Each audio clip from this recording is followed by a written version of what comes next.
I'm Jessyca Lewis. I'm an international. Is it too garbled? No, you sound great. It sounds great. We're live. We're owning it. Okay. I'm Jessyca Lewis. I'm a university professor. I'm an international broadcaster, public speaker, and entrepreneur. And I've started an international broadcast on 5 digital platforms that's gone viral and international. I am now starting a live stream today. So we're going through some of the hardships of that a little bit. And we're going to be talking to Erik Qualman today, who is a best-selling author. He is spoken in 55 international countries and has 7 books on digital leadership. And we'll be talking about his new book, The Focus Project. So can you tell me about your new book and why you've written it, Erik? No, thanks for having me on here, and welcome to everybody that's joining. But yeah, the Focus Project is something that I was wrestling with, which was focus. And then I realized as I talked to more people, whether it was a school teacher, whether a CEO, whether a stay-at-home mom or dad, that's what most of us wrestle with is focus. And the beautiful thing with the drives mainly are happiness and our fulfillment. So there's a whole formula behind it. So it all starts with focus. And as we kick off, it's a great time to talk about it because as you kick off the new year, a lot of us refocus, whether it's with resolutions or however you attack it, is a lot of us have this front and center. But what I learned is that focus should always be front and center because it's the keystone to all of our happiness, our joy, and also our fulfillment. So that's why I wrote the book, and that's why I went through the project myself. And so the key is I wasn't perfect. I'm still not perfect. It's all about progress when it comes to focus. And we're currently having to refocus because of the coronavirus. Everything changes on a daily basis. So it's interesting that this book has come out at this time. So let's talk about focusing on 2021. Speaking of that, and leaping out of the boiling water. Tell us a little bit about that. Now, a lot of you might know the fable of the frog in the pot. So the frog's in the pot and they don't realize it's dangerous because the water is gradually being heated up and they don't realize it before that they basically die. Whereas if the water's hot from the get-go and the frog jumps in, they'll immediately jump out. And essentially that's what we are. We don't want to be that frog in the pot to where we say, I'll do it tomorrow. Okay, today wasn't the day. I'll do it tomorrow. And then tomorrow never comes. You're no better than the frog in the pot. And so that's what I wanted everyone to kind of wake up. I had to wake up call. And so I do believe we're all living the same movie. We're different actors and actresses in that movie. And so that's what I mean by that frog in the pot. It's time for us to jump out of that water before it gets too hot. Meaning it's not about tomorrow. It's today we focus on the big versus the busy. Okay, so why don't you tell us about the habits of successful people? Yeah, one thing we unearthed, which it dovetails nicely with some of the other books that I've written, is that when we've researched what we call digital leaders, which is basically a leader in this digital era, especially now it's a pandemic, everything's been transformed, everything's digital, is that those 5 habits, and all of us are pretty good at these habits, but you're really super strong at one, so you really want to go deep on the one that you're strongest in, but they really form the acronym STAMP. And so it's about simple, true, act, map, and then P for people. Now, for the sake of time, I'm not going to go into each one in detail, but simple, it really relates to focus. It's not about, it's the not so simple art of doing less better. So simplification is not about adding more. It's about taking away. T is true, always being true to yourself and your passion. That's the only way that you're ever going to be successful on anything is if you actually enjoy it and it doesn't feel like work. A is for action. Nothing happens without action, but a lot of us are afraid to fail. But it's really about failing fast, failing forward, and failing better. Or I like to say it's about being flawsome.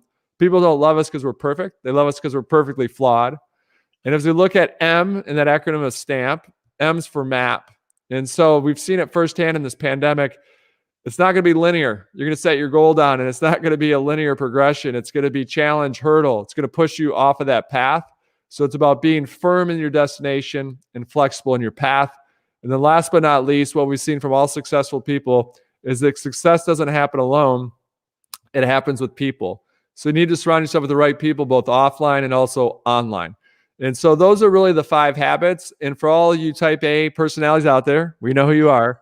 It's not going out and running and doing those 5 habits. Like, all right, I wrote down those 5 habits. Erik just talked about them. Let's go do them. It's no, pausing and figuring out which one you're the strongest in and going deepest on that strength.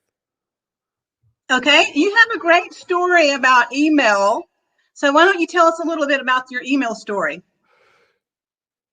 Now, focus, the reason so many of us have a tough time focusing, and so the research shows we used to have a 12-second attention span, and then over the last decade, it's come down to 7 seconds, which is less than a goldfish. So a goldfish has an 8-second attention span. And for those that are parents of teenagers, you're like, yeah, I got you. I understand what you're talking about. And so we're looking at these trials and tribulations that we're faced with in this world, in an unfocused world. What I did was, when I was the head of marketing at Travelzoo, we were taking that company. It was like a private company, then it went public, and it was a top performing stock on the NASDAQ. But just like your listeners out there, on average, you get about 1,200 emails a week. A lot of people get more than that. But a lot of us think success is taking our email during the day from 100 to 0. Like, we get excited. The reason we get excited is because there's biology behind it. We actually get a dopamine hit. Dopamine's that feel-good drug in our body that makes us feel good. So when you take your email from 100 to 0, you get that false sense of accomplishment. Like, yeah, that was awesome. And so what I want to do is kind of flip it on its head. So I was going on vacation. I was very stressed out, which, again, everyone can relate. You've all been there. And I was at that moment where, wow, I can see, okay, this is like the edge of nervous breakdown. All right, I'm assuming that's what it is. And I got to get off the grid. So I'm going on vacation. Historically, what do most of us do when we go on vacation? We answer our emails so we don't come back to 1,000 emails. Or what do? We actually come back and we've got this huge pile of stuff we have to go through for the next couple of days. So this black cloud hangs over us during this entire vacation. So it defeats the purpose. So what I did, I don't recommend you do this, but what I did is I put in my out of office, I said, thank you for your email. We apologize, but the server is temporarily full. And again, I'm not lying because I didn't say email server. The server in this instance was me. I was at capacity. And so I said, the server is temporarily full. If it's important, please resend your email on October 1st. That's when I was coming back. And so sure enough, I got 1,247 emails.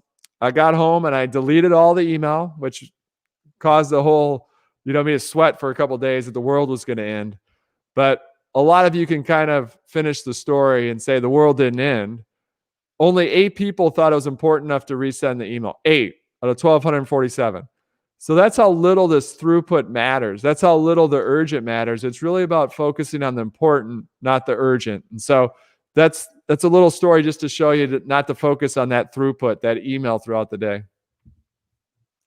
Okay, so I've been posting photos of you, and I've read your book, and I've noticed that you've met President Obama in the past couple of years. So can you talk a little bit about that and what you thought? Yeah. Well, first of all, just disclaimer, since it's so politically charged environment we live in, I'm an independent voter. So I'm kind of right in the middle, depending on what the policy is. And a lot of my family's more Republican. So it's funny. Someone would say, what are you doing meeting Obama? I'm like, he's the president. It's whoever's in the president I'm going to meet. Why would I meet the president? And so, yeah, it was it was just the right place at the right time. He was speaking at South by Southwest. I was also a speaker at South by Southwest, so we happened to be in the same room at the time. And then I saw that everyone was kind of saying, I could tell, like, the stars were aligning. I go, okay, this is going to happen. And then I could tell that everyone was saying kind of the same thing to him, like, great to meet you, Mr. President. You're doing a great job. Shake the hand, move on, like rinse, wash, repeat. And I go, all right, this is my moment. I don't want to choke. Like, what can I say that'll stand out? Like, what can I do? Well, I know that he loves basketball.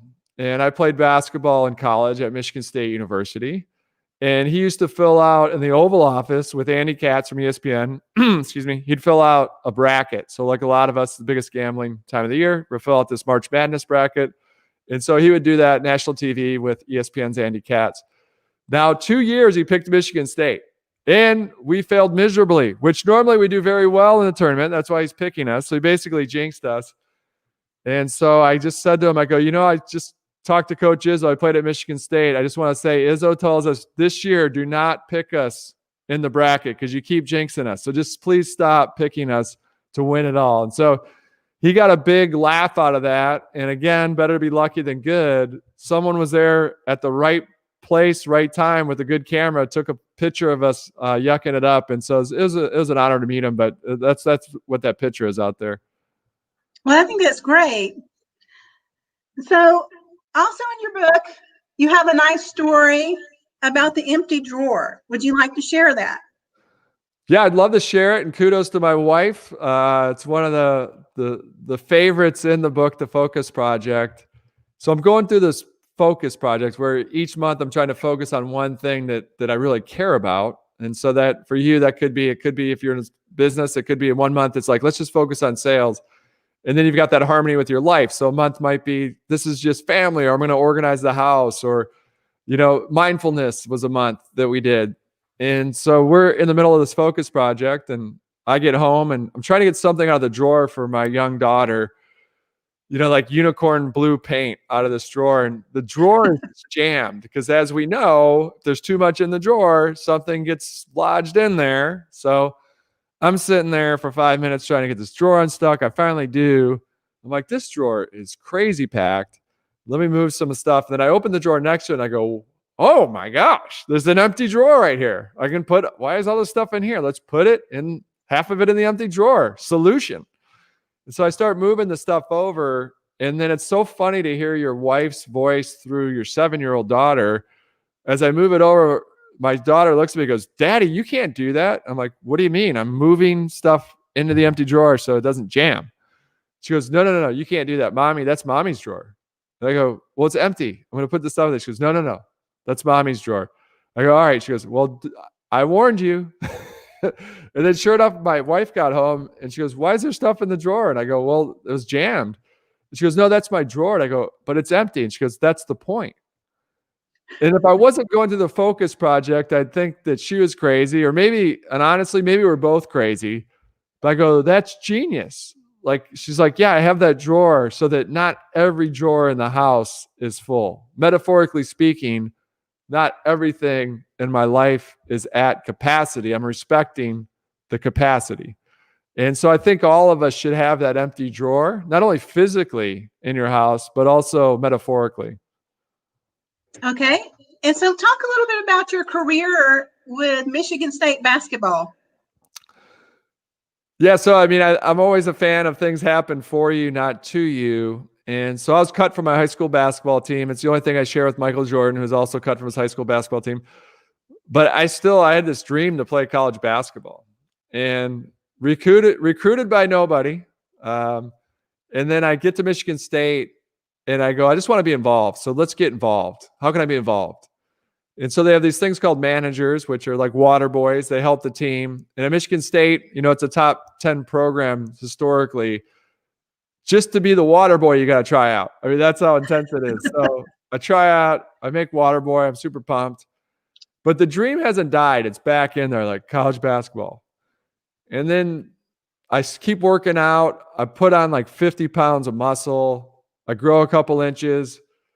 And I go, looking back, by my junior year, I could have made the team. But I didn't have the confidence. Like, I didn't have the conviction. I got cut from my high school team. I played them my senior year and my junior year. I didn't make varsity junior year.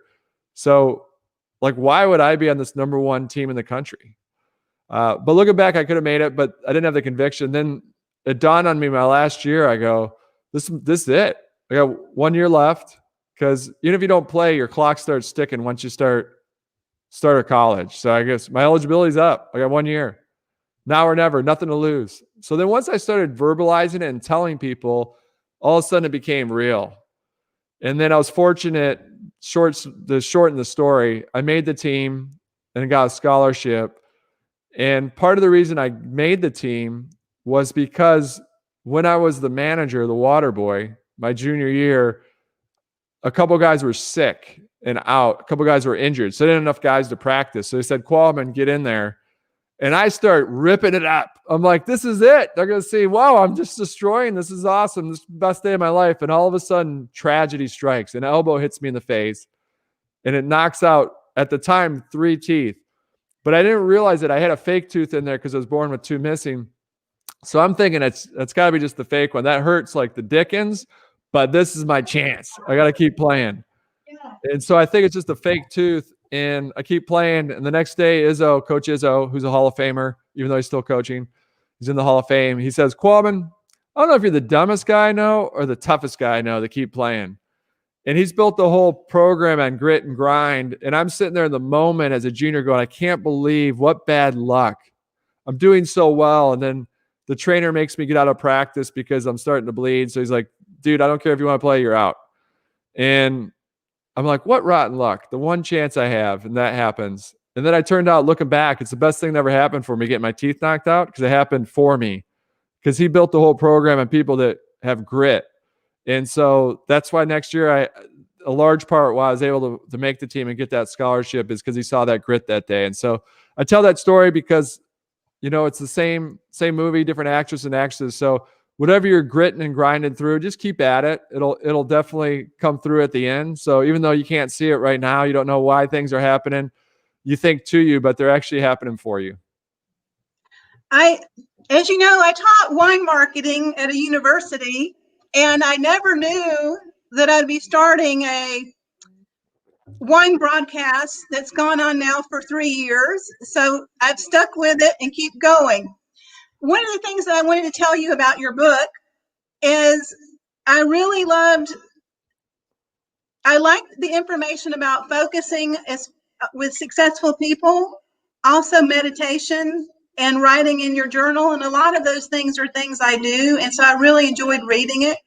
And as you know, I've read and taught many of your books. So thank you.